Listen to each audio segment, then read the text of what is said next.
My son looked at my cancer report and told me, a cancer-sick old woman should stay away from my kids.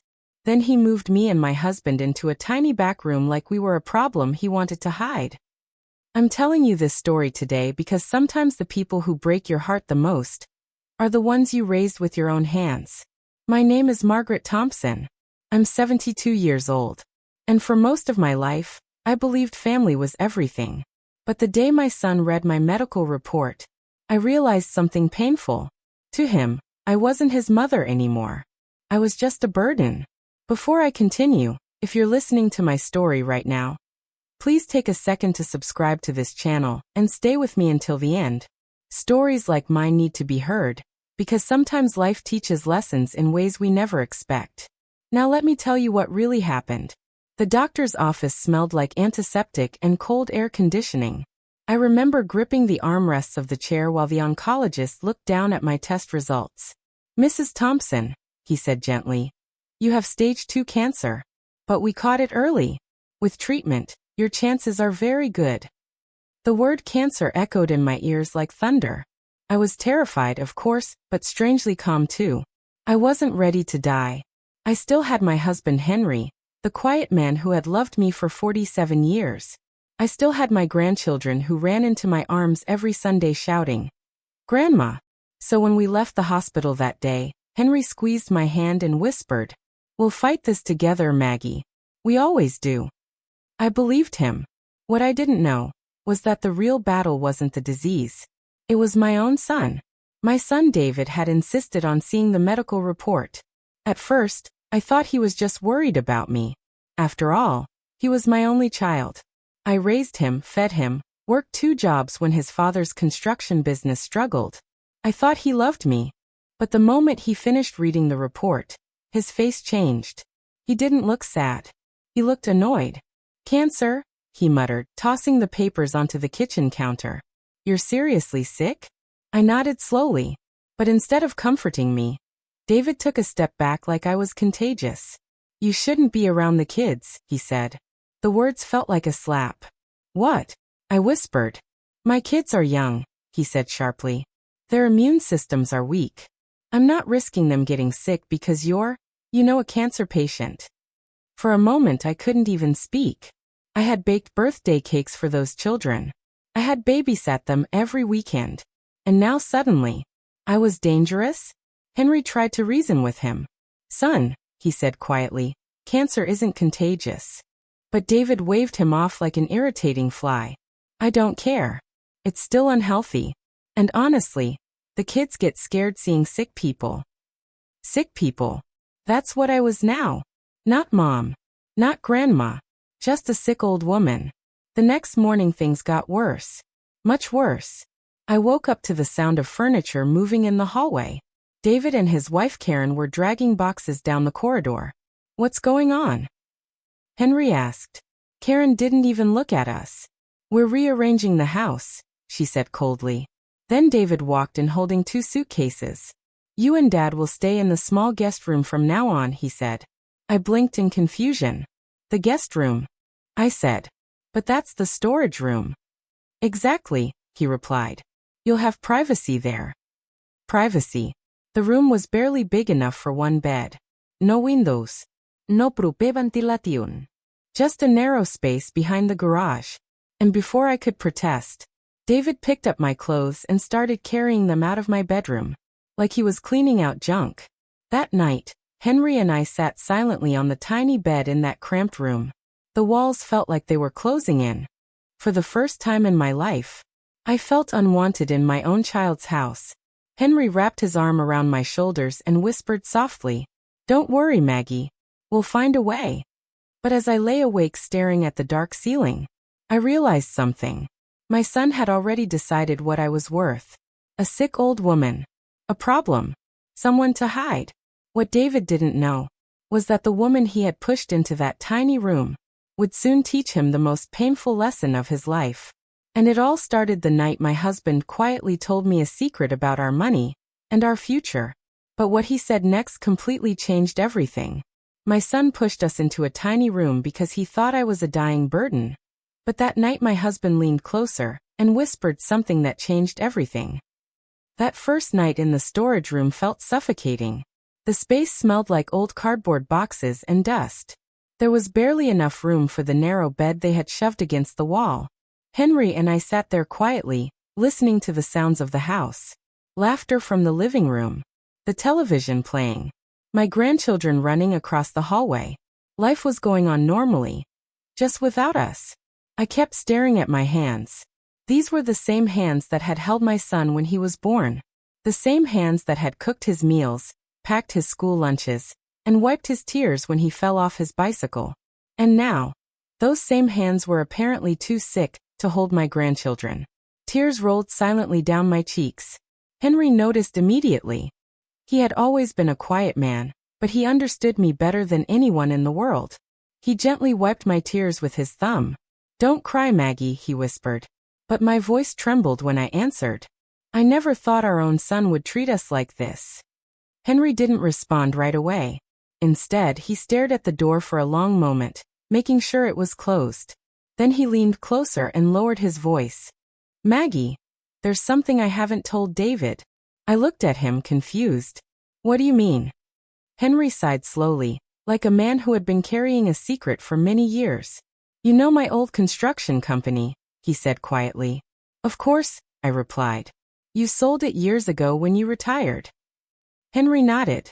"Yes, but what David doesn't know is what happened after that." I frowned slightly. "What are you talking about?" Henry leaned back against the wall and folded his arms. "When I sold the company 15 years ago, I didn't just retire with a small pension." My heart skipped a beat. "What do you mean?" Henry looked straight at me. "I invested the money." Now I was even more confused. "Invested where?" Henry gave a small smile. "Real estate. Land.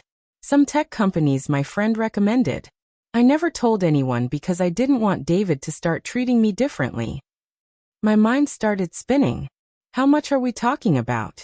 Henry hesitated for a moment. Then he said something that made my jaw drop. "Enough that we never needed to live in David's house." I stared at him in disbelief. "What?" Henry nodded calmly. "We could have bought our own house years ago. A nice one." My voice rose slightly. "Then why didn't we?" Henry looked down at his hands. "Because you love your grandchildren. And I knew you wanted to be close to them." My chest tightened. All this time, we had been living in our son's house not because we had to, but because we wanted to stay near family. And now that same son had shoved us into a storage room like unwanted luggage. I felt something shift inside my heart. Not sadness. Something colder. Something stronger. Henry continued speaking quietly. "And Maggie, there's another thing." "What?" "My doctor." That caught my attention immediately. "You went to the doctor?" Henry nodded slowly. "Yes. Last week." I frowned. "You never told me." He smiled gently. "Because I didn't want to worry you while you were dealing with your diagnosis." My stomach twisted. "What did the doctor say?" Henry took a deep breath. "I had a full medical checkup." My heart was pounding now. And then Henry said the words that made me freeze. "I'm not as healthy as I pretended to be." The room suddenly felt colder. "What do you mean?" Henry looked directly into my eyes. "My heart condition is getting worse." I felt like the air had been knocked out of my lungs. "Henry, but listen to me carefully," he said softly. "I'm not telling you this to scare you." "Then why?" Henry squeezed my hand. "Because if anything ever happens to me, everything I own will go to you." I blinked in confusion. "Of course it would. We're married." Henry shook his head slowly. "No, Maggie. I mean everything." Then he leaned closer and whispered something that made my heart stop. "I already transferred most of our assets into your name." I stared at him, stunned. "Why would you do that?" Henry's voice turned quiet and serious. "Because I know our son." The words hung heavy in the air.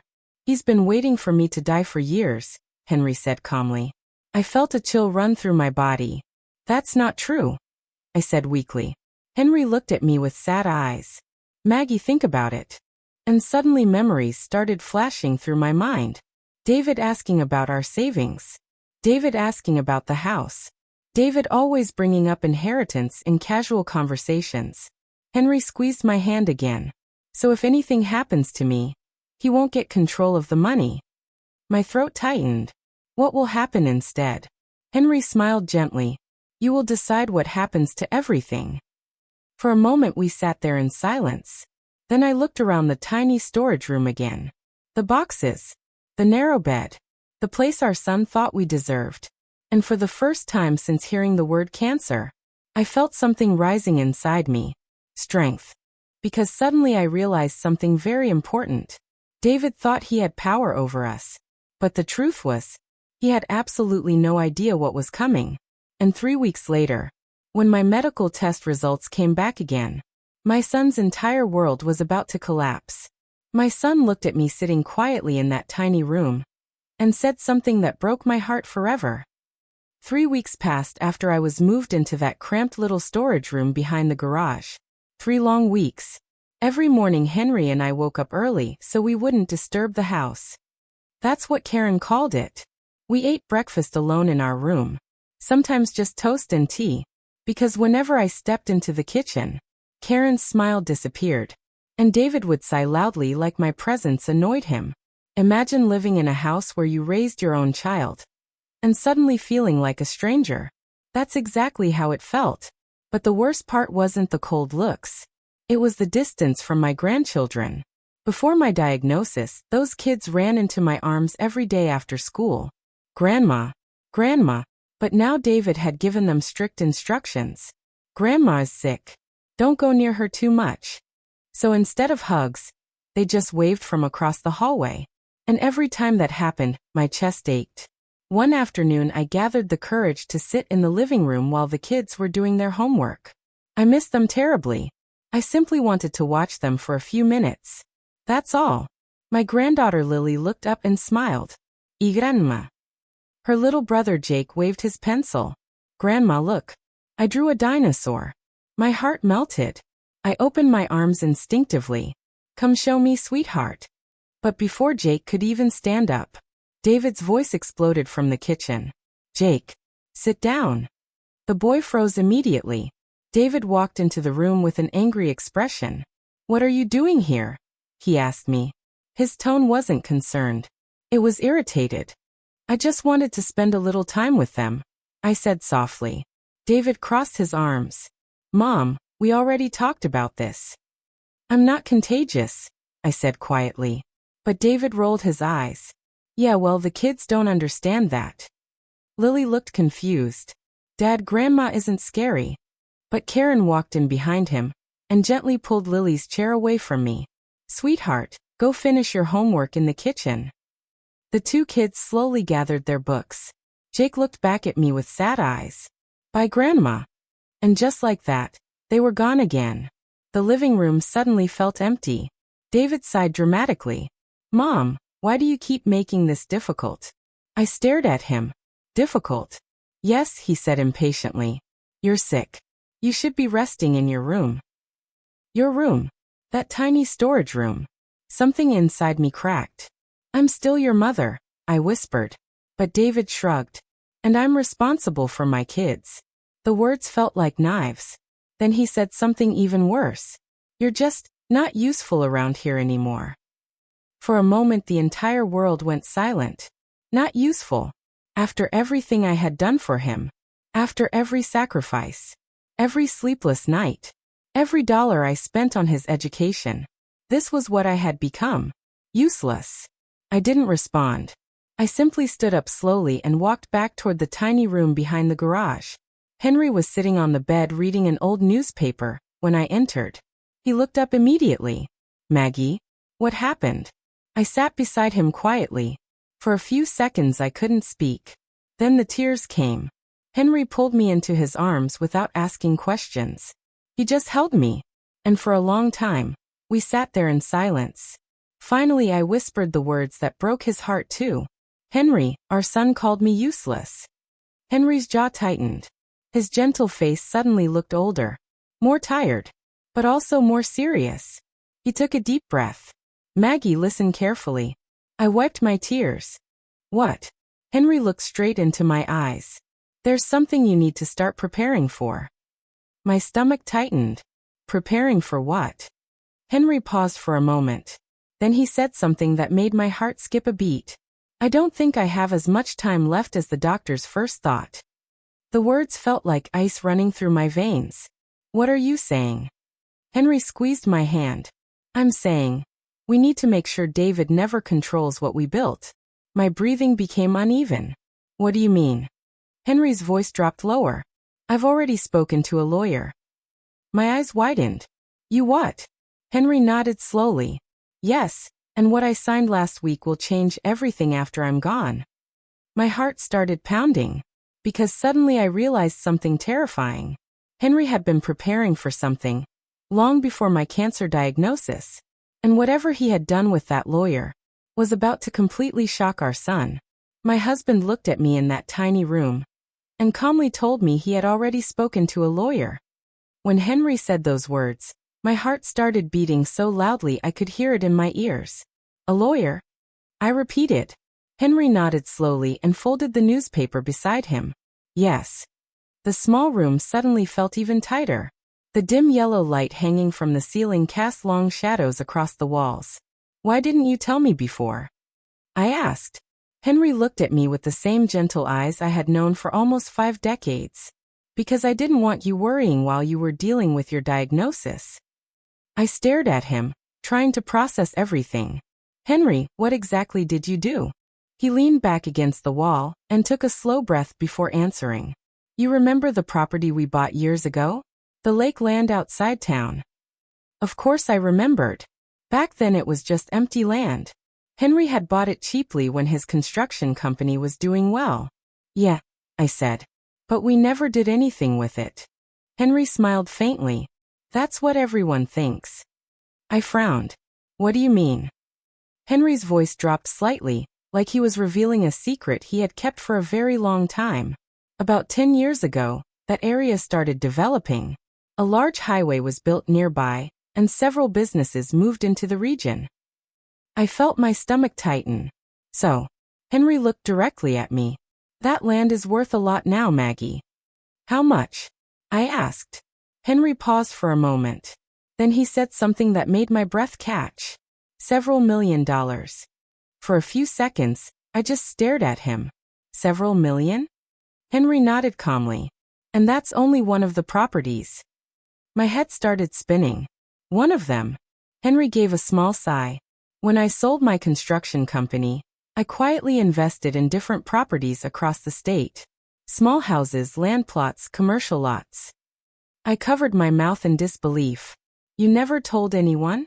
No, he said softly. Because the moment people know you have money, they start treating you differently. I thought about David. The way he constantly asked questions about finances over the years. Dad, what did you do with the money from the company? Dad, have you thought about your will? Dad, the house should probably be transferred early for tax reasons. At the time, those conversations seemed normal. Now they suddenly felt very different. Henry must have seen the realization in my eyes. That's why I spoke to the lawyer, he continued quietly. My chest tightened. What did you change? Henry reached into the drawer beside the bed and pulled out a folded envelope. This, he said. My hands trembled slightly as I opened it. Inside were legal papers. I wasn't an expert, but even I recognized the words. Property transfer agreement. Asset ownership documentation. And then the line that made my eyes widen. Primary beneficiary, Margaret Thompson. I looked up at him. Henry, this means. He nodded. Yes. All of it. I whispered. Everything, he said. My throat felt tight. Why would you do that? Henry looked toward the closed door of our tiny room. Because I know our son. The words hung heavily in the air. Henry, he's still our child, I said weakly. Henry gave me a sad smile. Maggie, do you remember 3 years ago when David insisted we move into his house? I nodded slowly. Yes. He said it was so he could take care of us as we got older. I sighed. Yes, I remember. Henry leaned closer. But right after we moved in, he asked me about my will. That memory suddenly came back vividly. David sitting at the dining table one evening. Dad, you should organize your estate properly. It'll make things easier for everyone later. At the time, it sounded responsible. Now it sounded calculating. Henry continued quietly. I didn't say anything then. But that's when I started paying attention. A cold feeling crept into my chest. You think David was waiting for? Henry finished the sentence for me. For me to die? The silence that followed felt heavy. After a moment, Henry sighed again. That's why I made the decision before it was too late. My voice trembled. So everything is mine now. Henry nodded. Yes. I stared at the documents again. Our son thought we were powerless. 2 old people living in his house. 2 burdens he could hide in a storage room. But the truth was, we own more than he could imagine. Henry gently squeezed my hand. And Maggie, there's something else. I looked up. What? Henry's expression became serious again. The lawyer also helped me create a foundation. A foundation? Yes. I blinked in confusion. For what? Henry smiled softly. For something meaningful. What kind of foundation? I asked. Henry's eyes softened as he answered. A charity. My heart skipped. A charity? Henry nodded. Yes, but it only becomes active after I'm gone. My chest tightened again. Henry, please don't talk like that. But Henry looked calm. Peaceful even. Life is unpredictable, Maggie. He squeezed my hand again. And when the time comes, that charity will make sure our son learns a lesson he'll never forget. I felt a chill run down my spine. Because suddenly I realized something. Henry had been planning this future carefully. Every detail. And if what he said was true, then one day soon, David would come asking for money. And the answer he would receive would completely destroy him. My son thought we were 2 weak old people he could hide in a storage room. But the day my husband collapsed, everything started changing. A week passed after Henry showed me those documents. 7 long days. Life inside David's house continued the same way. Henry and I stayed mostly inside that tiny room behind the garage. We tried not to get in the way, as Karen liked to say. Sometimes I would hear my grandchildren laughing in the living room. Every time I heard their voices, my heart ached. But I respected David's rules. I stayed away. Even though I knew cancer wasn't contagious. Even though it hurt. Henry spent most of his days quietly reading newspapers or old books he had kept for years. But I could see something in his eyes. He was thinking, planning, watching. And sometimes late at night he would cough heavily. That worried me more than anything. Henry, are you sure you're okay? I asked one evening. He smiled gently. I'm fine, merci. But I could see the exhaustion on his face. The truth was he wasn't fine. That Friday morning started like any other. Henry and I woke up early. I made tea on the small electric kettle we kept in our room, because Karen didn't like us using the kitchen too often. Henry sat at the edge of the bed tying his shoes slowly. His hands were shaking slightly. You should rest today, I said softly. He smiled. Old bones just take longer to wake up. But when he stood up, something terrible happened. Henry suddenly grabbed his chest. His face twisted in pain. Henry! I gasped. He stumbled forward, hitting the wall before collapsing onto the floor. Henry! I dropped the cup of tea and rushed to him. His breathing was shallow. His skin had turned pale. Panic rushed through my entire body. David! I shouted as loudly as I could. David! Footsteps echoed down the hallway. David opened the door with an irritated expression. What is it now? Then he saw Henry lying on the floor. For a second he froze. What happened? He collapsed. I cried. Call an ambulance. David hesitated. That hesitation lasted only a moment. But I noticed it. Then he finally grabbed his phone. Karen stood behind him watching silently. Within minutes, the paramedics arrived. They lifted Henry onto a stretcher while attaching monitors to his chest. One of the paramedics looked at me seriously. Ma'am, has he had heart problems before? I nodded weakly. Yes, but the doctor said he was stable. The paramedic exchanged a look with his partner. We need to get him to the hospital immediately. They rushed him out of the house. I followed closely behind. David stood in the driveway watching as the ambulance doors closed. "Are you coming?" I asked him. He shrugged. "I'll come later. I have work." Those words echoed in my mind the entire ambulance ride. I have work. Henry had raised him, paid for his education, given him everything he had. And now when his father was fighting for his life, work was more important. The hospital waiting room felt cold and quiet. Hours passed. Doctors and nurses walked back and forth through the hallway. Every time the door opened, my heart jumped. Finally, a doctor approached me. "Mrs. Thompson?" I stood up immediately. "Yes." The doctor removed his glasses and spoke carefully. "Your husband had a serious cardiac episode." My chest tightened. "Is he?" "He's alive," the doctor said quickly. Relief flooded through my body. "But his heart condition is worse than we expected." I swallowed hard. "What does that mean?" The doctor looked directly into my eyes. "He needs surgery soon." My hands began trembling. "Is it dangerous?" The doctor hesitated before answering. "At his age, any major surgery carries risk." The words hit me like a wave. Risk. Henry had always been the strong one, the steady one, the man who protected our family. And now suddenly his life was uncertain. The doctor continued explaining the procedure, but my thoughts kept drifting. All I could think about was what Henry had told me days earlier. About the lawyer. About the money. About the charity.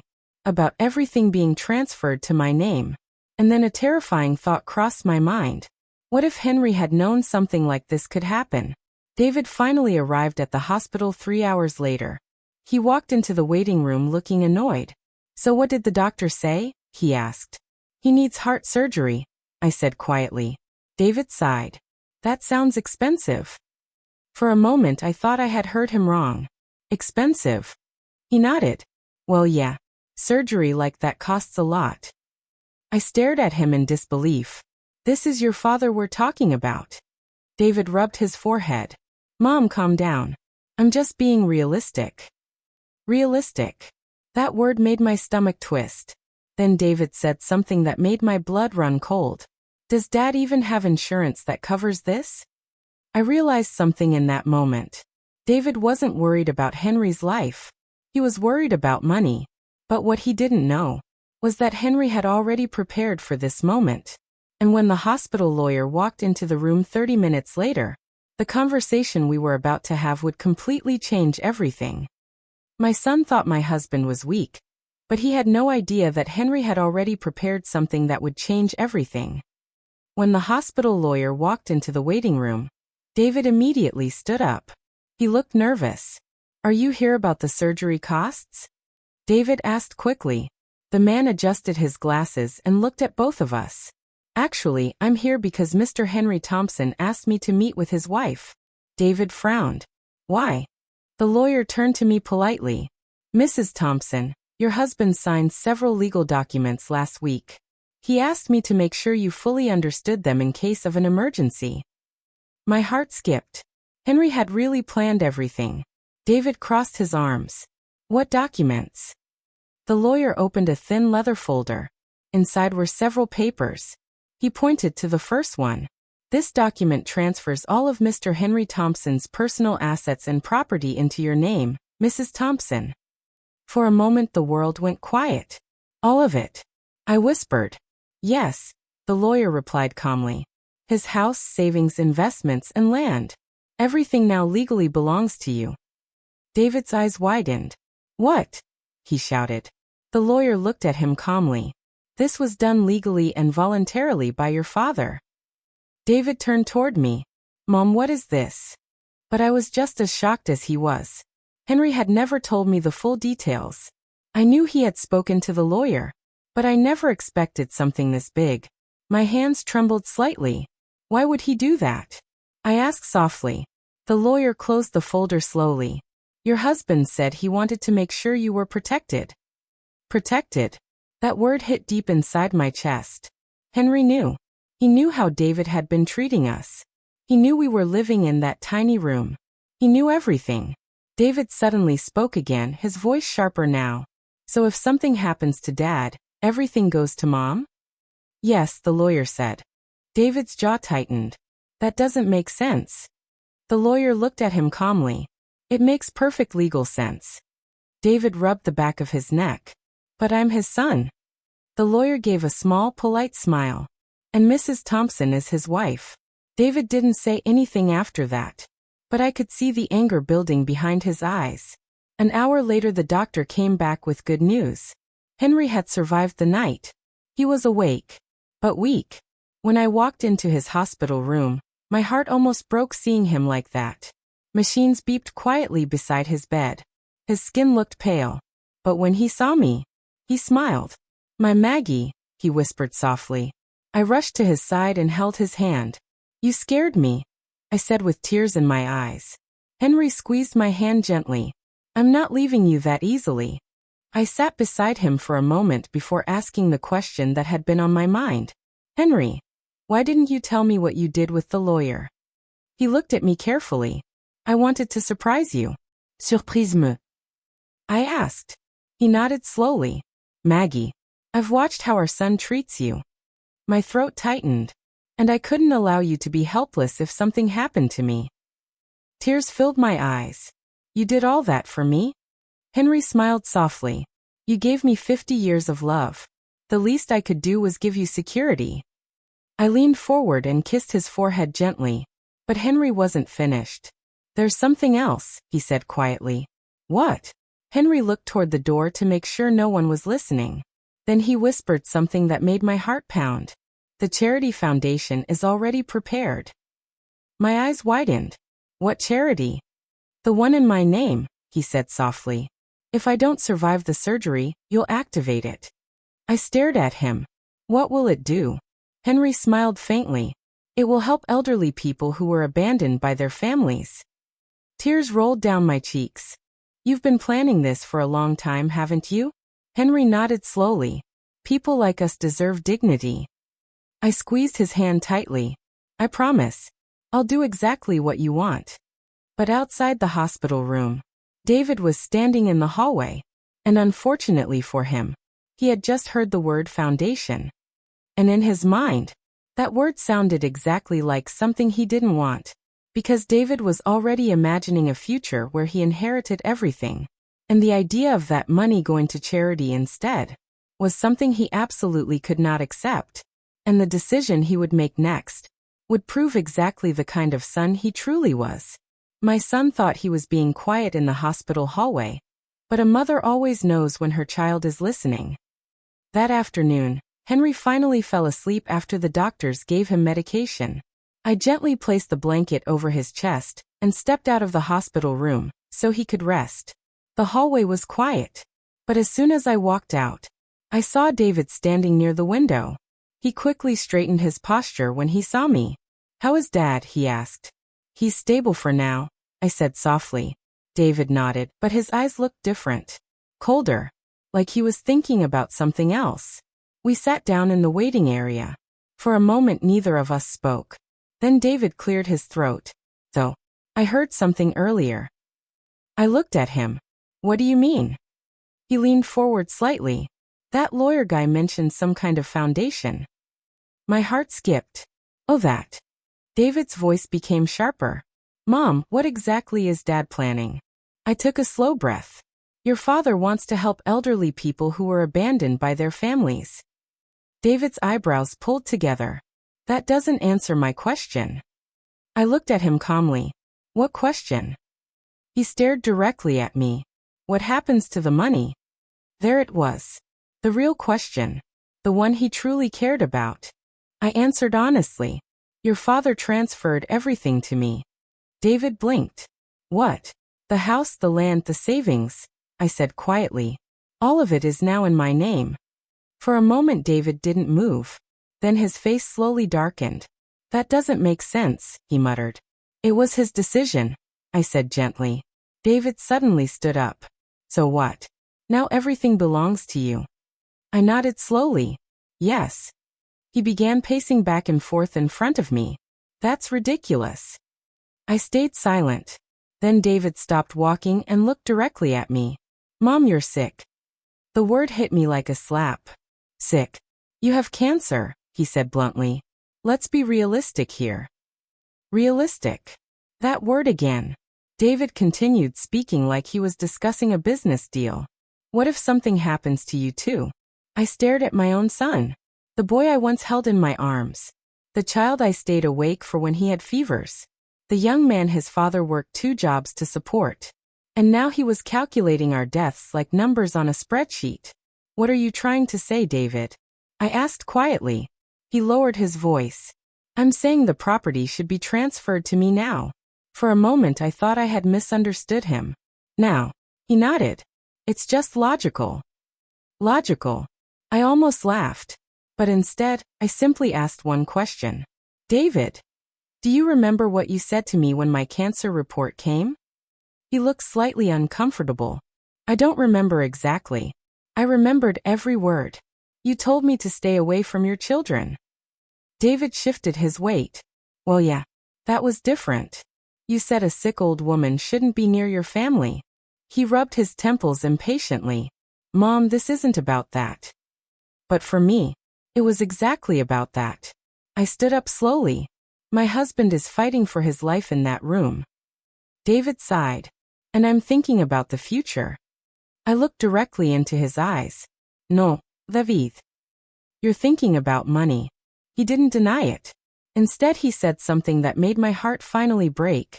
You and Dad are old. Things happen. Old. Things happen. In that moment, I realized something painful. My son wasn't worried about losing his parents. He was worried about losing his inheritance. I picked up my purse quietly. Where are you going? David asked. To see your father. Then I paused and looked at him one more time. You know something strange, David? What? I gave a small, calm smile. You sound exactly like someone who was very afraid of a sick old woman just a few weeks ago. His face tightened. Mom. But I walked away before he could finish. Because something had changed inside me. For weeks I had felt hurt, ashamed, weak. But now, I felt something different. Strength. And as I walked back into Henry's hospital room, I didn't know yet that the real turning point of this story was about to begin. Because the next morning, the doctors would bring news that none of us expected. And that news would change the entire future of our family. My son kept calling me a sick old woman. But the next morning, the doctors told me something that changed everything. I barely slept that night in the hospital. Henry was resting, but every sound from the machines beside his bed made my heart jump. At 6 a.m., a nurse came into the room quietly. Mrs. Thompson, the doctor would like to see you. My stomach tightened. Is something wrong with my husband? She shook her head gently. No, ma'am. It's about your test results. My test results. For a moment my chest felt heavy again. The cancer report. The word that had destroyed my life weeks ago. The word my son used as an excuse to push me away from my grandchildren. I followed the nurse down the hallway slowly. The doctor's office door opened. Mrs. Thompson, please come in. I sat down across from him, trying to stay calm. He opened a folder. These are the results from the additional tests we ran yesterday. I nodded quietly. The doctor looked at me carefully before speaking. Mrs. Thompson, there has been a misunderstanding. My heart skipped. A misunderstanding? He turned the paper toward me. The original report you received was incorrect. For a moment I didn't understand what he meant. Incorrect how? The doctor leaned forward. You do not have cancer. The words hung in the air. I stared at him. Excuse me. The previous scan was mixed with another patient's file, he explained. We ran multiple tests to confirm. He smiled gently. You are completely cancer-free. For a moment my mind went blank. Then suddenly tears flooded my eyes. Are you sure? 100% sure, he said. I covered my mouth as I began crying. Not from sadness. From relief. Weeks of fear. Weeks of humiliation. Weeks of being treated like a walking disease. And it was never true. I whispered through my tears. So, I'm not dying. The doctor smiled warmly. Not anytime soon, Mrs. Thompson. I laughed through my tears. For the first time in weeks, I could breathe again. When I returned to Henry's hospital room, he was awake. He looked at my face immediately. Maggie, what happened? I grabbed his hand, smiling and crying at the same time. Henry, I don't have cancer. His eyes widened. What? The report was wrong. Henry stared at me in disbelief. You're serious? I nodded. They mixed up the files. For a moment Henry just looked at me. Then his eyes filled with tears. He pulled my hand to his chest. Thank God. We sat there quietly for a long moment, both overwhelmed. Then Henry spoke softly. Well, that changes things. I smiled. Oh, it definitely does. Later that afternoon, David arrived at the hospital again. He walked into the room looking tired. Any updates? He asked. I looked at him calmly. Yes. He raised an eyebrow. What is it? I folded my hands together. The doctors confirmed something this morning. David leaned against the wall. What? I looked straight at him. I don't have cancer. The silence in the room was heavy. David blinked.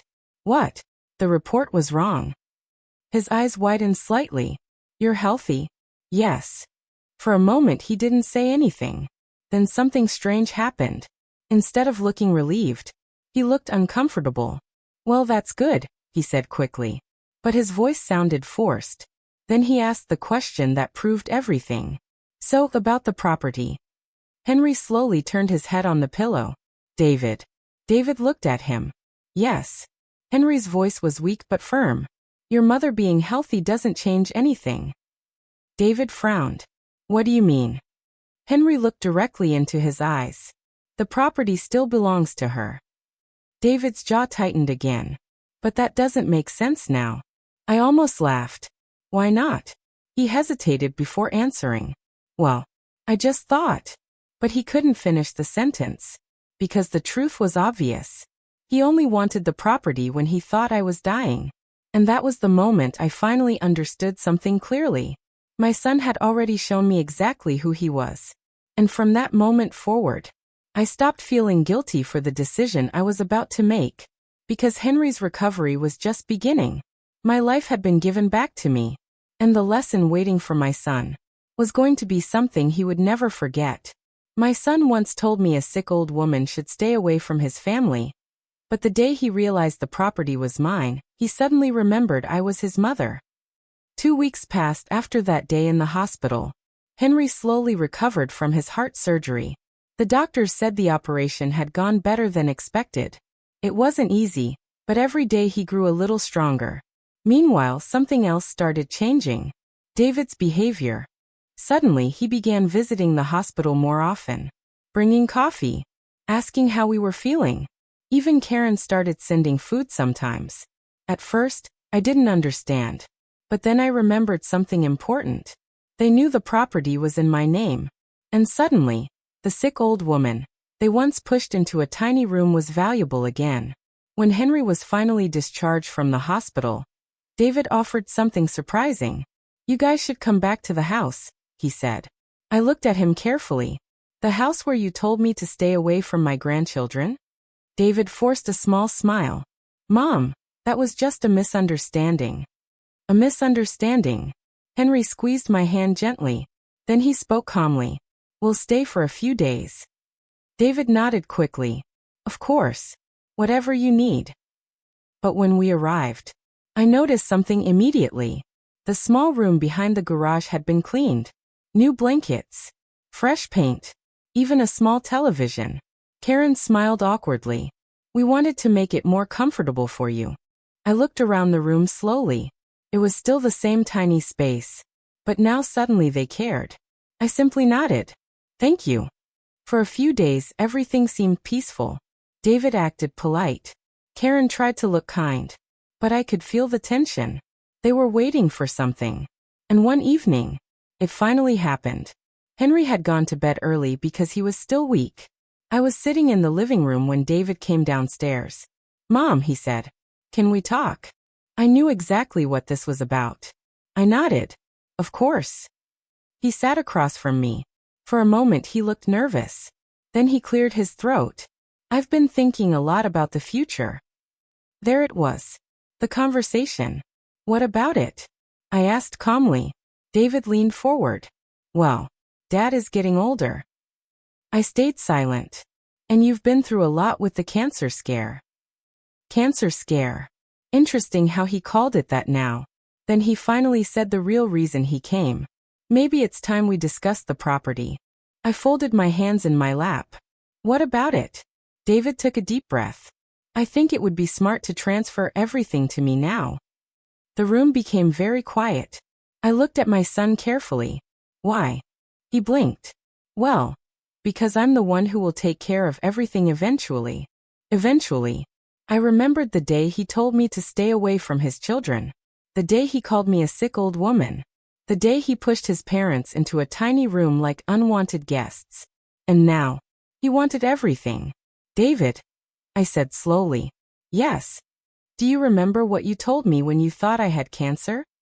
He shifted uncomfortably. Mom, that was different. I leaned back in my chair. You said a sick woman shouldn't be near your family. He sighed. Mom, I was trying to protect the kids. I nodded slowly. I understand. His eyes brightened slightly. So you'll think about transferring the property? I smiled gently. Oh, I've already thought about it. His face lit up. Really? Yes. He leaned forward eagerly. So what do you want to do? I stood up slowly. Then I looked directly into my son's eyes and said something he was not expecting. Well, David, you once told me you didn't want anything to do with a sick old woman. His smile slowly faded. So I decided to respect your wishes. His eyebrows pulled together. What do you mean? I walked toward the stairs calmly. You'll find out soon enough. And as I walked upstairs to join my husband, David sat frozen in the living room, because he still had no idea that the final decision Henry and I had made was about to teach him the biggest lesson of his life. And the next morning, that lesson would finally begin. My son once said he wanted nothing to do with a sick old woman. So the day he came asking for my property, I decided to give him exactly what he deserved. The next morning felt strangely peaceful. Sunlight came through the window of that small room behind the garage. The same room where my husband and I had spent weeks feeling like strangers in our own son's house. But this time, I didn't feel small anymore. Henry sat beside me on the bed, slowly putting on his jacket. His recovery was still ongoing, but the strength in his eyes had returned. Are you ready? He asked. I nodded. Yes. Downstairs, David and Karen were already sitting at the kitchen table. They looked nervous when we walked in. David stood up quickly. Morning, Mom. Morning, Dad. Henry gave a polite nod. Good morning. Karen forced a smile. I made coffee. I sat down at the table calmly. David looked impatient. So, what did you mean yesterday? I looked at him. About the property? He nodded quickly. Yes. Henry placed a small envelope on the table. David looked confused. What's that? Henry answered calmly. Documents. David's eyes lit up. Transfer papers? Henry leaned back in his chair. Not exactly. David slowly opened the envelope. Inside were several printed pages. He started reading. At first his expression looked curious, then confused. Then suddenly, his face turned pale. What is this? He asked. I spoke softly. It's the paperwork for a charity foundation. David stared at me. A charity? Henry nodded. Yes. David flipped through the papers again. Wait. His voice rose. You donated the property? The room became silent. I folded my hands calmly. Yes. David stood up so quickly his chair scraped loudly across the floor. You gave everything away. Henry's voice remained steady. Everything. David looked like he couldn't believe what he was hearing. But that's our family property. I looked at him quietly. No, David. That property belonged to your father. He ran his hands through his hair in frustration. Why would you do that? Henry answered before I could speak. Because we wanted to help people who were abandoned by their families. David froze. The words hit him harder than anything else. Karen looked shocked. You're serious? I nodded. The foundation will provide housing, medical care, and support for elderly people who were treated like burdens. David's face turned red. This is insane. He pointed at me. I'm your son. I looked directly at him. Yes. And when you thought I had cancer? The room went quiet again. You told me a sick old woman should stay away from your family. David's mouth opened slightly, but no words came out. I continued calmly. You didn't want your children near me. You moved us into a tiny room. You acted like we were a problem. His shoulders slowly dropped. But the moment you heard about money, my voice stayed gentle but firm. Suddenly I was your mother again. David sat back down slowly. The anger on his face slowly faded, replaced by something else. Shame. Henry stood up slowly and placed a hand on my shoulder. The foundation will open next year. David whispered quietly. So, I get nothing. I gave a small smile.